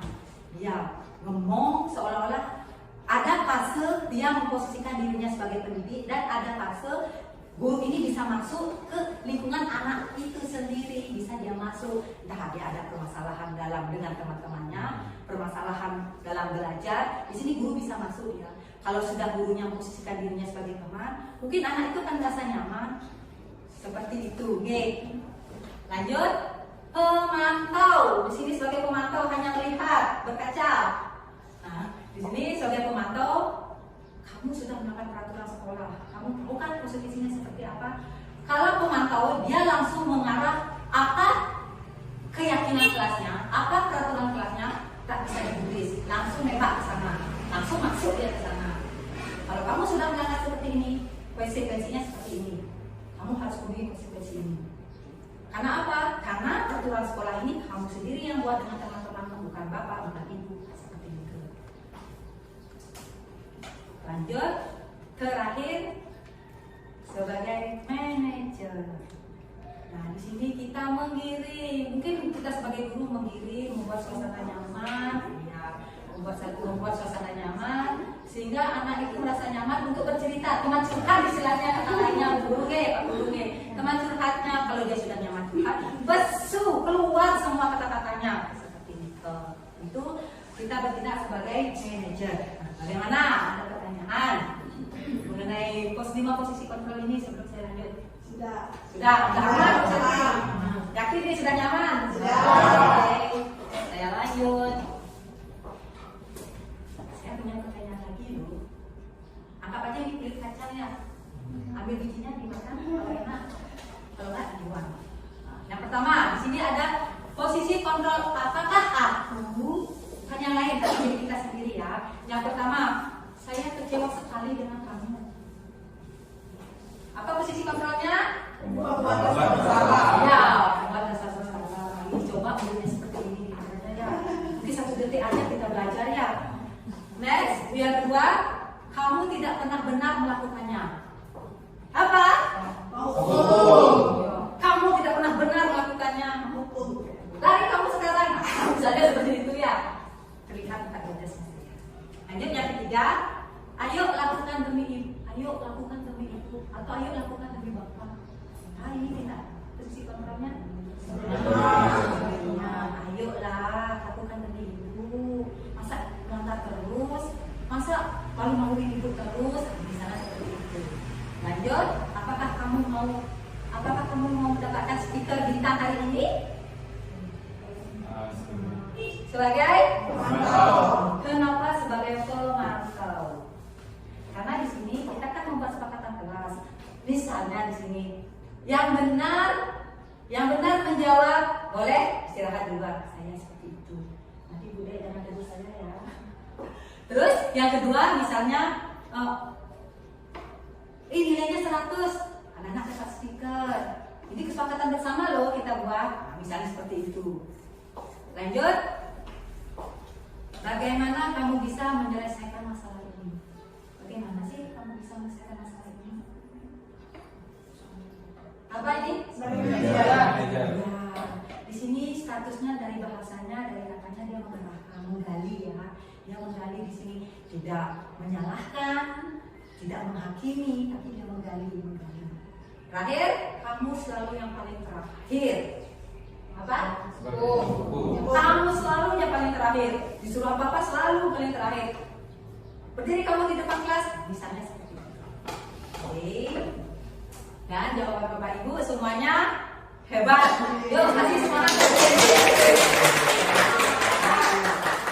Saya membayangkan di kelas suasana pembelajaran seperti ini. Next selanjutnya, nah di sini kita masuk ke keyakinan kelas. Saya yakin Bapak Ibu semua di sini, apalagi di sekolah PT Negeri 2 Lebih, itu gurunya hebat-hebat semua dengan kepemimpinan kepala sekolah yang luar biasa seperti itu. Dan saya yakin Bapak Ibu semua di sini sudah membuat keyakinan kelas. Nah, pertanyaan di sini, mengapa keyakinan kelas? Oh, bukan aturan kelas. Maka sih harus keyakinan kelas? Yuk, mengapa? Nah, di sini sebelum kita merumuskan keyakinan kelas, sebelum kita merumuskan keyakinan kelas, terlebih dahulu kita buat peraturan kelas. Di mana peraturan kelas ini dia berupa satu kalimat, mungkin satu paragraf, mungkin satu buku ya yang anak tulis seperti ini kan. Nah, dia buat satu kalimat panjang lebar seperti itu. Nah, nanti dari peraturan kelas ini akan dispesifikkan lagi, akan diciptakan lagi, akan diminimalkan lagi menjadi satu kalimat positif, satu kalimat kebajikan, yaitu keyakinan kelas. Keyakinan kelas itu sama artinya dengan kalimat kebajikan. Satu nilai kalimat kebajikan itu kalimat positif, jadi dari satu lebar kalimat diubah menjadi satu kata kalimat positif. Nah, itulah keyakinan kelas. Tapi di sini peraturan itu adalah bagian dari keyakinan kelas untuk membentuk keyakinan kelas itu sendiri. Nah, mungkin yang nggak bacakan ya, Bapak Ibu bisa lihat di depan peraturan kelas seperti apa, keyakinan kelas itu seperti apa. Seperti seperti itu. Oke. Bisa saya lanjutkan? Bisa. Bisa? Bisa. Nah, ini seperti ini. Ya, istilahnya garis besarnya seperti ini. Awalnya kita susun. Perlu diingatkan ya Bapak Ibu hebat, membuat keyakinan kelas jangan semata-mata kita sendiri dulu dengan ibu kepala sekolahnya atau kita sendiri dulu dengan rekan ibu sejawat. Tidak. Kenapa tidak boleh? Karena nanti yang menjalankan, yang melakukan itu adalah anak-anak. Maka di sini jangan juga kita juga tidak boleh memutuskan apa sih peraturan kelas yang harus kita buat. Tapi anak sendiri yang membuat, dia yang merumuskan dengan bahasa kalimatnya sendiri. Kita hanya menggiring, mengikuti, mengarahkan dia. Seperti itu. Kita buat dulu peraturan kelas, anak-anaknya dulu ini. Kalau sudah jadi peraturan kelas, bisa jadikan satu kata positif, yaitu keyakinan kelas, di mana dampaknya hanya peraturan kelas yang kalimatnya panjang menjadi satu kalimat positif itu akan berdampak kepada lingkungan. Ya enggak? Ya, berdampak pada lingkungan yang positif. Makanya kita di sini membuat keyakinan kelas. Karena dampaknya apa? Dampaknya untuk lingkungan kita sendiri di sekolah. Tidak hanya lingkungan di kelas, tapi lingkungan kita di sekolah, warga sekolah semua di sini. Itu yang hasilnya nanti akan mencapai budaya positif. Kita tidak seperti mie instan Bapak Ibu untuk menciptakan budaya positif langsung sedot langsung jadi. Enggak. Tapi kita butuh proses hingga jadi. Kayak kita bikin bikin rendang, rasanya enak, bukan butuh waktu yang lama. Ini juga halnya sama. Budaya positif juga butuh proses, butuh banyak hal yang direncanakan. Tidak hanya hal satu yang direncanakan hanya dengan kepala sekolah dan satu guru, 2 guru, 3 guru, nggak bisa. Melainkan kita dulu semua guru diikuti oleh anak-anak. Bila perlu kantin, bila perlu komite, kita libatkan semua sehingga kita mencapai budaya positif. Walaupun tidak sekarang kita belajar budaya positif, ayo besok kita biar jadi besok, kan tidak bisa seperti itu. Tapi kita merubah mindset, merubah karakter itu perlahan-lahan karena butuh proses. Mari kita mulai dari diri kita sendiri dulu, dari diri kita sendiri dulu, kemudian kita gerakkan anak-anak sehingga mampu kita menggerakkan semua. Seperti itu. Nah, di sini kebutuhan keyakinan kelas. Mari kita sama-sama baca. Yang pertama itu ada bersifat abstrak dari pikiran anak-anak. Apa yang dia bayangkan? Saya ingin kelas impian itu ya seperti ini, tidak boleh ini, seperti itu, tidak boleh ini, no itu, dilarang ini, misalnya seperti itu. Kedua, berupa pernyataan universal, umum ya, umum dasar pemikiran yang namanya pemikiran anak SD seperti apa sih? Nah, mungkin dia mendekati pemikiran profesor atau kita, begitu. Pasti kalimatnya sederhana, tapi mudah dipahami. Yang ketiga, dibuat dalam pernyataan positif. Kalimatnya itu positif. Nah, mungkin kan yang dulu dibuat. Lanjut. Nah, mudah dimengerti.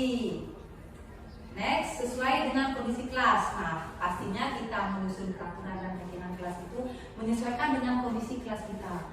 Seperti saya contohnya, saya dengan kelas sebelah Bu Haji, kelas A. Tidak mungkin sama, walaupun kita di kelas 5, tidak mungkin sama situasi anak seperti apa. Contohnya anak yang hiperaktif di kelas 5B, sedangkan anak di kelas A asik kalem sekali. Itu sudah berbeda. Jadi apa yang saya susun, apa saya rancang di kelas 5B belum tentu bisa dipakai di kelas yang lain. Nah, seperti itu. Jadi di sini kita menyesuaikan kondisi dengan situasi yang ada di kelas kita sendiri. Makanya di sini kita sarankan, kita arahkan anak yang mempunyai ide kritis, bukan kita, tapi anak. Itu yang perlu digarisbawahi. Lanjut yang terakhir, nah semua warga sekolah atau warga kelas dilibatkan. Pastinya, nah mungkin saya sendiri, kita sendiri ya, sebagai guru, sebagai pendidik, hanya melakukan keyakinan kelas ini mengikuti menciptakan budaya positif. Contohnya sini misalnya Bude aja sendiri di sini untuk menerapkan budaya positif. Budayanya ada apa? Jam 7 kurang misalnya seperti itu. Padahal beliau kan nggak pernah langsung, kamu harus datang pagi-pagi ya, saya aja datang pagi-pagi. Kan nggak pernah. Tapi di sini secara lisan tidak langsung, beliau datang jam 7 kurang 10 menit. Ya kitanya gimana? Masa kita enak-enakan sih datang jam 7 lebih, datang jam setengah 8. Atasan kita sendiri aja datangnya jam 7 kurang. Masa kita bawahannya datang jam setengah 8, datang jam 8. Gimana sih rasa kita, istilahnya rasa kita menghargai, menghormati beliau sebagai atasan seperti itu. Contoh umumnya nih.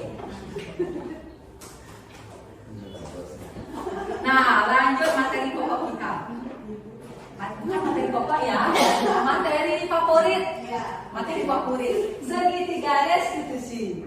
Mungkin ini saya sampai menjelaskan ke sini, saya rasa semua udah paham. Karena tadi saling kait-mengaitkan masuk ke sini dia. Saya rasa semua udah paham nih segitiga restitusi di sini. Nah, segitiga restitusi apa sih itu? Apa sih itu segitiga restitusi? Nah, segitiga restitusi itu adalah satu proses menciptakan kondisi bagi murid untuk memperbaiki kesalahan mereka, sehingga mereka bisa kembali pada kelompok mereka dengan karakter yang lebih kuat, tidak jatuh, tidak down, seperti itu. Nah, melalui restitusi guru dapat kita di sini, kita dapat melalui restitusi ini apa sih yang kita dapat? Apa sih yang kita lakukan? Gitu. Yang pertama, membantu murid menjadi lebih memiliki tujuan disiplin positif. Nah, serta memulihkan dirinya setelah berbuat salah. Pastinya di sini kan ada 3 yang namanya segitiga restitusi. Pasti ada 3 tahapan ya di sini.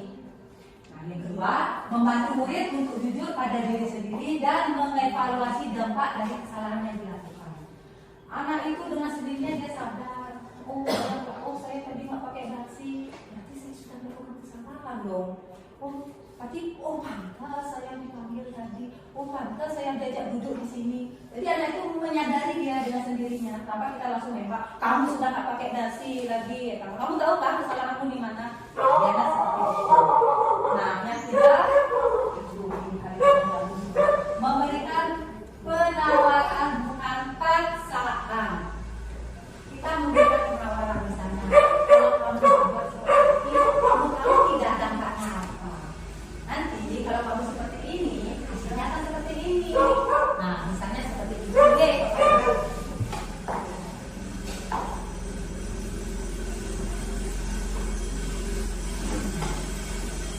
Nah, di sini ada tahapan segitiga restitusi. Segitiga restitusi. Segitiga restitusi. Yang pertama itu ada menstabilkan identitas. Nah, tahapan pertama itu ada menstabilkan identitas. Apa sih yang dilakukan pada tahap ini? Apa sih yang dilakukan nanti? Saya sudah sediakan satu video. Mungkin di sini videonya itu tidak sempurna nih Bapak Ibu, karena saya membuat itu sudah tergesa-gesa, dibantu oleh rekan saya untuk penjinya. Mungkin karena hari itu kayak instan kita, hari itu kita siapkan naskahnya sudah seperti itu. Oh, ini makin. Nah, terus yang kedua ada validasi tindakan yang salah. Di sini anak itu harus menggali dia sendiri kesalahan apa sih yang sudah dia lakukan, terus solusinya apa. Nah, selanjutnya ada menanyakan keyakinan kelas. Dari kesalahan yang dia lakukan, ada kaitannya tidak dengan keyakinan kelas? Peraturan apa sih, keyakinan kelas apa sih yang sudah dia lakukan? Terus kalau dia sudah melanggar itu, apa sih yang akan dia lakukan biar tidak terulang lagi? Misalnya seperti itu. Nah, di sini ada penjabaran sedikit tentang tahapan segitiga restitusi. Penjabaran di sini istilahnya bentuk sebuah pertanyaan, pertanyaan yang cocok, yang pantas pada saat kita melakukan restitusi ini. Nah, pada saat menstabilkan identitas, ini ada beberapa pertanyaan di sini. Nah, boleh nanti Bapak Ibu saat misalnya semoga ada anak yang mengalami kasus, misalnya ada yang mengalami kasus, mari kita coba bertindak sebagai kita manajer, kita sebagai posisi manajer. Di sini coba sekali aja. Saya sudah terapkan ini sekali. Enak loh, nyaman loh. Anak itu nggak merasa down ya, tapi dia lebih merasa, oh iya ya, oh enak. juga begitu Bu ya, oh iya saya salah, oh iya Bu saya janji. Walaupun besok dia ulangi lagi, tapi pada saat itu dia bilang, oh iya Bu saya janji saya nggak ulangi lagi. Saya seperti itu. Nah yang pertama, berbuat salah itu tidak apa-apa, itu manusiawi, itu wajar. Karena apa? Namanya yang manusia berbuat kesalahan itu tidak mutlak harus sempurna. Kita sebagai manusia tidak mutlak harus seperti itu. Nah, terus saya juga pernah melakukan kesalahan seperti itu. Nah, di sini ibu juga pernah kok melakukan kesalahan hal yang sama seperti yang kamu lakukan. Sehingga di sini anak itu tidak merasa sendiri, dia merasa bersalah sendiri, merasa paling nakal sendiri. Kalau sudah kita merasa, oh ibu juga pernah, jadi dia kan enak untuk ngomongnya. Akhirnya, nah kita bisa menyelesaikan, kita bisa kok menyelesaikan ini. Mana sih ada permasalahan yang tidak bisa diselesaikan? Nah, Bapak Ibu tidak tertarik mencari siapa. Nah, di sini kita tidak tertarik. Padahal awalnya kita sudah tahu kalau anak itu salah, tapi kita berusaha di sini kita menunjukkan kepada anak-anak kalau kita itu tidak tertarik. Walaupun kamu salah, walaupun kamu benar, kita ingat posisi diri. Seperti itu, ingat posisi diri. Sadari kesalahan sendiri. Kalau sudah kita bisa menyadari kesalahan sendiri, di sini kita tahu apa langkah selanjutnya, apa yang akan kamu lakukan untuk tidak mengulangi hal tersebut. Nah, terus ada juga kamu berhak kok merasa begitu. Siapa sih yang mau juga mengalami hal yang seperti ini? Lanjut. Nah, tahap tiga berikutnya itu yang kedua itu validasi tindakan yang salah. Nah, di sini kamu pasti punya alasan kan mengapa melakukan hal itu. Misalnya seperti itu. Pasti kan anak punya alasan dia, tak mungkin. Seperti yang dijelaskan sama Bu Rai di sini, entah dia fun, dia senang untuk mengerjai temannya, mungkin dia ingin mencari perhatian, misalnya seperti itu. Terus yang kedua, kamu patut bangga pada dirimu sendiri karena kamu telah melindungi sesuatu yang paling buat kamu, yang penting buat kamu. Nah, contohnya misalnya di sini, kita memiliki suatu permasalahan. Anak, misalnya di sini Pak Aditya mencoba punyanya Bu Seti. Di sini Bu Seti pasti marah. Pak Aditya, ngapain kamu nyontek-nyontek punya aku? Kaplak lah itu di sini. Nah, seperti itu. Nah, seperti itu. Otomatis di sini kan sebagai wali kita panggil lah di sini Bu Setinya kan, panggil Bu Setinya. Nah mungkin Bu Seti mukul Pak Aditya kalau Pak Aditya nak cari gara-gara, kan gitu poinnya. Pasti ada alasannya. Nah seperti pasti di sini Bu Setinya punya alasan sampai dia keplak Pak Aditya. Nah disinilah fungsinya kita bertindak sebagai manajer. Gali dulu apa? Gali dulu apa sih permasalahannya? Kok bisa terjadi hal yang seperti itu?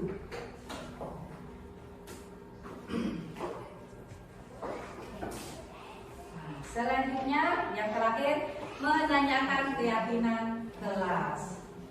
Yang pertama, apa yang kita percaya sebagai kelas atau keluarga? Di sini kita kan membuat peraturan kelas, di mana peraturan menjadi keyakinan kelas ini langsung dibuat oleh anak-anak sendiri. Jadi anak-anak itu siap, dia sudah membuat dengan idenya sendiri, dengan pemikiran dirinya sendiri untuk menuangkan keinginannya, mewujudkan sekolah impian, kelas impian dulu ya, dengan sekolah impian, kelas impiannya. Nah di sini anak itu dia akhirnya harus bertanggung jawab. Dia sudah membuat kesepakatan kelas seperti ini. Berarti dia harus siap menanggung konsekuensinya seperti itu. Terus kita juga bisa bertanya, apa nilai-nilai umum yang telah kita sepakati? Kita mengiring ke kesepakatan kelas yang sudah mereka buat sepakati. Terus apa bayangan kita tentang kelas ideal? Yang kamu bayangkan tentang kelas ideal yang kamu inginkan, otomatis dia kan langsung ingat dengan keinginan kelasnya karena dia sendiri yang merumuskan. Terus yang terakhir, kamu mau jadi orang seperti apa sih? Kalau terus seperti ini, tahu jadi apa nanti? Mau jadi tukang kuli di pasar? Mau jadi preman? Misalnya seperti itu, kasar. Nah, disinilah contoh video tentang kasus di kelas 5B. Sebenarnya sih bukan kasus tapi rekayasa kasus. Dinikmati, kalau mau ketawa juga boleh biar menghidupkan suasana. Silakan.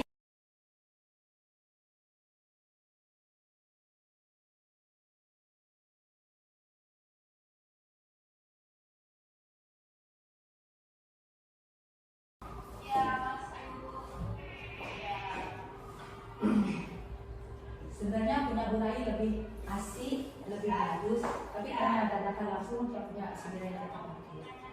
Yang penting ada sambal, ada combro untuk melakukan sedikit resepsi.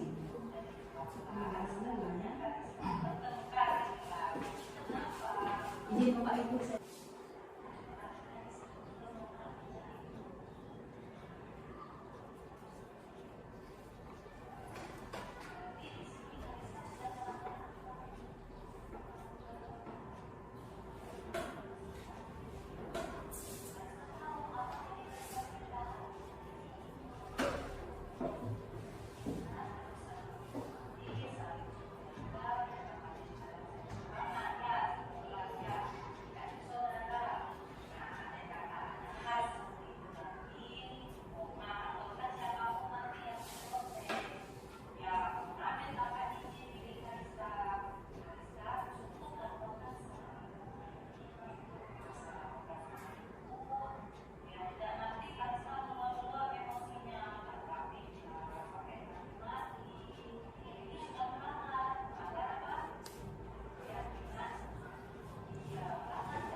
Sedikit video pendek dari saya, walaupun belum sempurna, tapi setidaknya di sini mewakili bagaimana sih proses segitiga resolusi tersebut.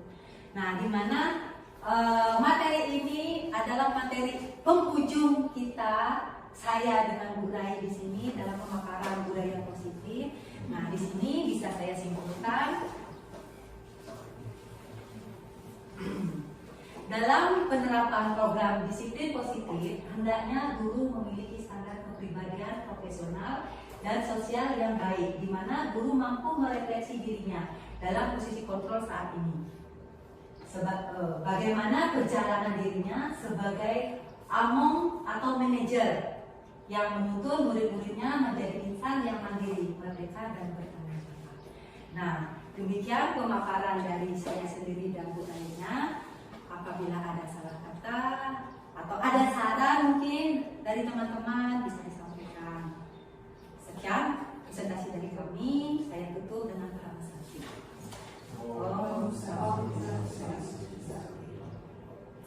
Adakah saran teman-teman?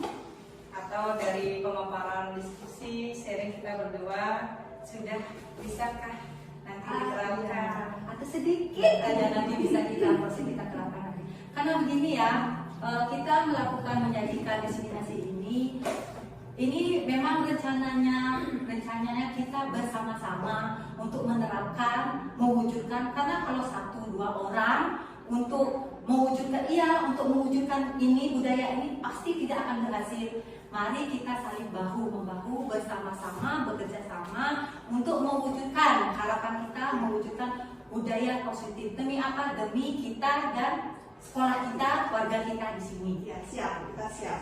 Oke. Ya, terima kasih banyak. Terima kasih Ibu Kepala Sekolah dan teman-teman atas waktunya berjam-jam di sini berdiskusi. Kami akhiri hari ini. Terima kasih. Terima kasih. Selamat pagi anak-anak. Pagi Ibu. Bagaimana kabar anak hari ini? Baik. Semangat? Semangat. Sehat? Sehat. Sudah sarapan? Sudah. Oke, baik ya. Nah, di sini Ibu bersama Bu Rai, kata Bu Rai, wali kelas 6B. Nah, di sini Ibu bersama Bu Rai, kita mau ingin akan menyusun keyakinan kelas. Ya, tapi sebelum menyusun keyakinan kelas, kita tentukan dulu peraturan kelas. Peraturan kelas kita, peraturan kelas kita masih.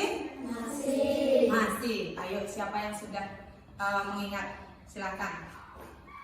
Apa peraturan kelas kita? Ayo. Ya, oke.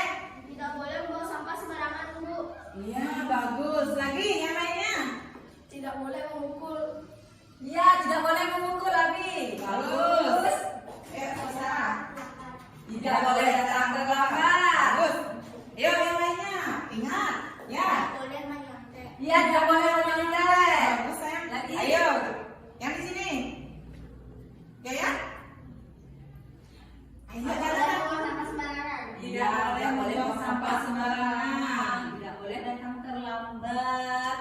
Terus tidak boleh mengambil bukan miliknya. Mengambil barang teman ya, misalnya pensil, pulpen harus izin terlebih dahulu. Ya begitu Bu Raya. Ya, tepat. Jadi sekarang sudah mulai mengingat ya tentang peraturan kelas. Hari ini Bu Guru dengan Bu Titin akan mengajak anak-anak untuk bersama-sama membuat keyakinan atau kesepakatan kelas. Bisa? Bisa. Oke, bagus. Nah, dari peraturan kelas tadi yang kita bilang yang pertama apa tadi Bu Raya? Tidak membuang sampah Tidak membuang sampah sembarangan. Nah, dari kalimat yang panjang itu, ayo kita sama-sama jadikan dia satu kalimat positif, kalimat yang baik. Misalnya, tidak membuang sampah sembarangan. Contoh keyakinan kelas kita apa? Membuang sampah pada tempatnya atau menjaga kebersihan. Ya, lebih tepat ya sayang. Menjaga kebersihan. Itu contohnya. Nah, di sini Ibu sama Bu Rai membagikan kertas cantik, kertas kecil, post-it ya. Ya. Nanti anak-anak isi. Apa sih keyakinan kelas yang kalian inginkan, yang anak-anak harapkan, yang anak-anak impikan di kelas 5B di sini? Iya. Nanti ya dari keyakinan kelas itu kita bisa membuat budaya positif untuk diri kita dan nanti bisa diikuti juga dengan kelas-kelas yang lainnya ya, seperti itu. Oke? Nah, di sini kita kan menyusun keyakinan kelas ya Bu Rai. Pasti kalau ini anak-anak yang menyusun, anak-anak juga yang harus menentukan kalau anak-anak melanggar apa sih konsekuensinya. Misalnya kalau anak-anak membuang sampah sembarangan, apa konsekuensinya? Apa hukumannya? Yuk, kira-kira. Apa?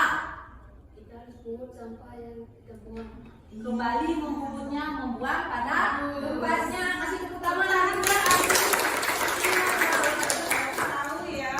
Terus kalau misalnya melakukan pemukulan, pembulian, Heeh. apa konsekuensinya bagi anak yang memukul? Meminta maaf.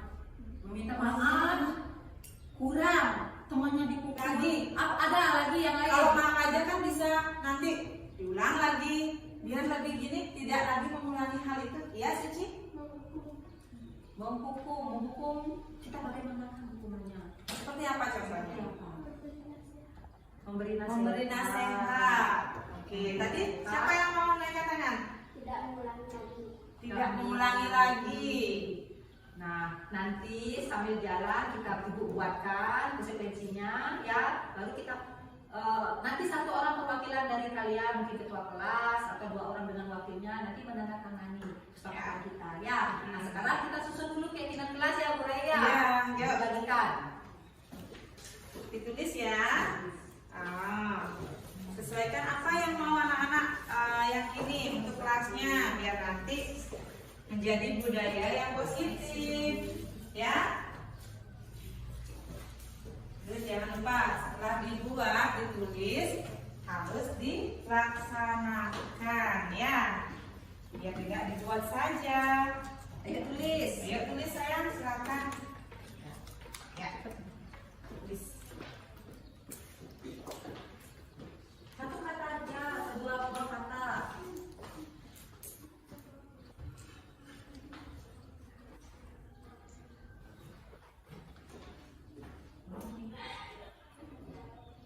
Nah, kalau sudah selesai, nanti anak-anak langsung tempel ke bawah.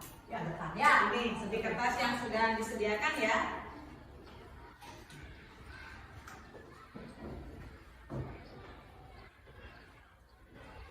Langsung saja ya.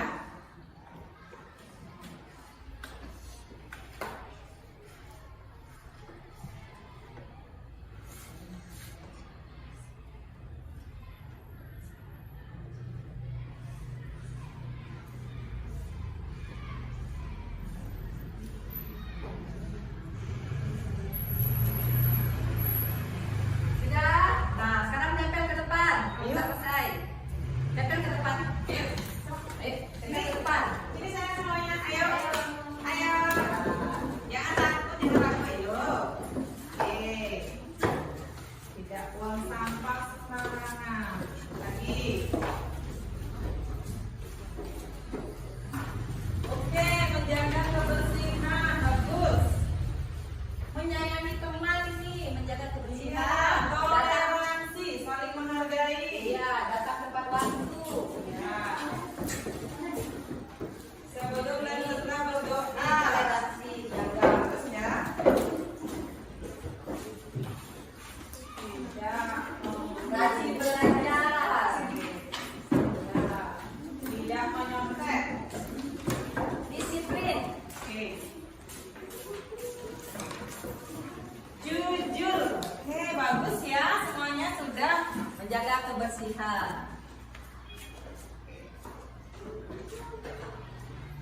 Selalu datang tepat waktu.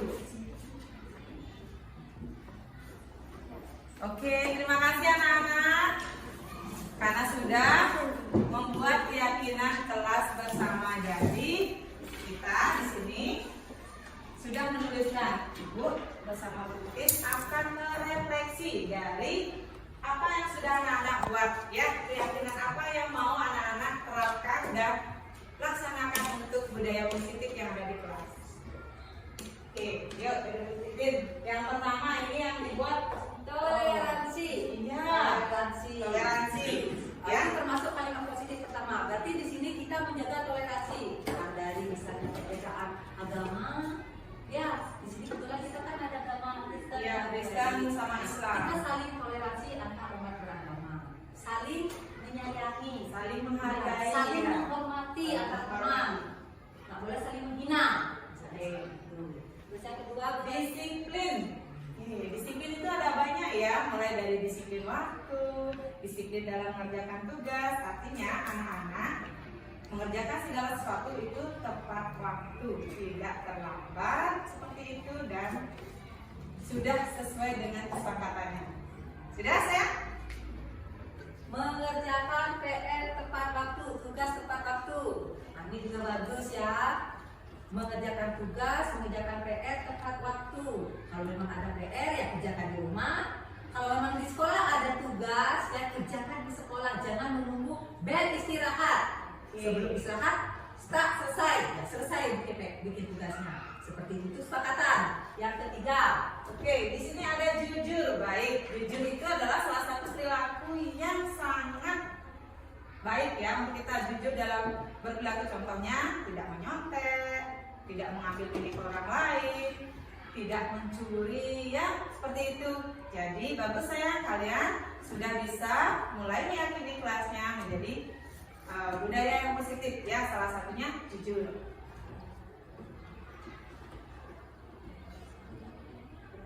nah yang terakhir di sini ada menjaga kebersihan. Nah, jadi ingat kelas kita dari awal sudah dibersihkan oleh piket, pulangnya pun dalam keadaan bersih. Jagalah kebersihan, jangan berpatokan pada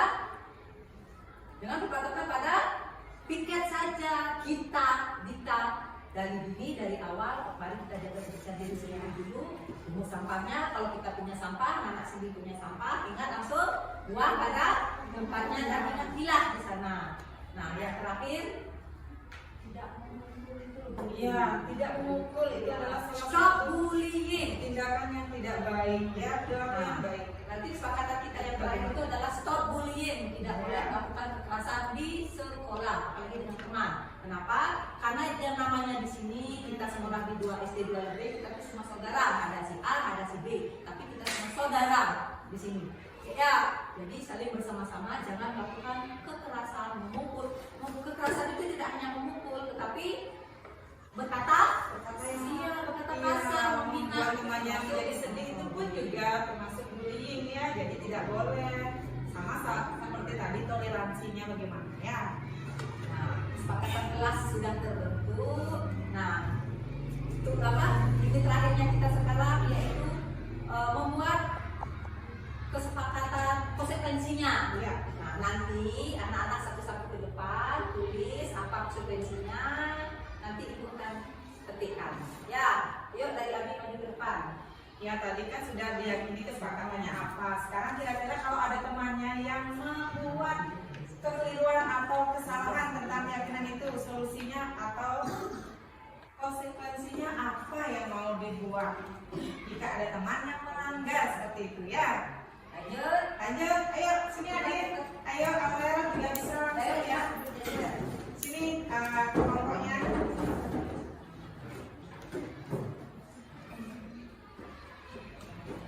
Langsung ditaruh ya, nanti anak-anak sudah setuju. Sudah bersetuju ya dengan kesepakatan yang sudah dibuat. Artinya kita yang membuat, kita yang melaksanakan, jangan dilanggar.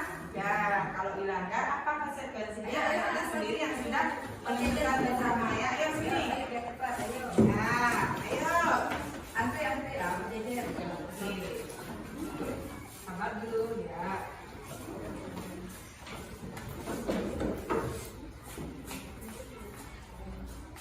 Baik ya, kalau kita sudah berperilaku yang baik dari dalam positifnya, pasti kelas kita juga akan menjadi kelas yang positif juga, baik dalam berperilaku, berbicara, melakukan tugas dan semuanya.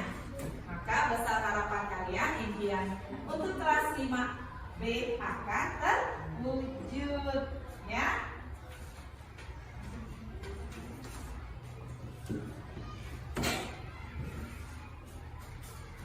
Ini anak-anak semua semangat sekali. Iya, berarti kalian mencintai kelasnya ya. Kalian juga sayang dengan semua teman-teman. Artinya kita di sini bersama-sama belajar, duduk menjadi apa Abi? Saudara ya. Bagus, ibu suka.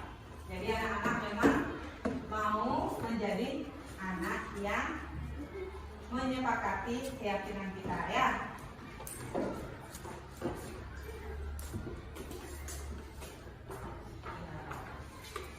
Sudah semua ya? Oke. Nah, kesepakatan kelas kita sudah terbentuk, hasilnya juga sudah ada.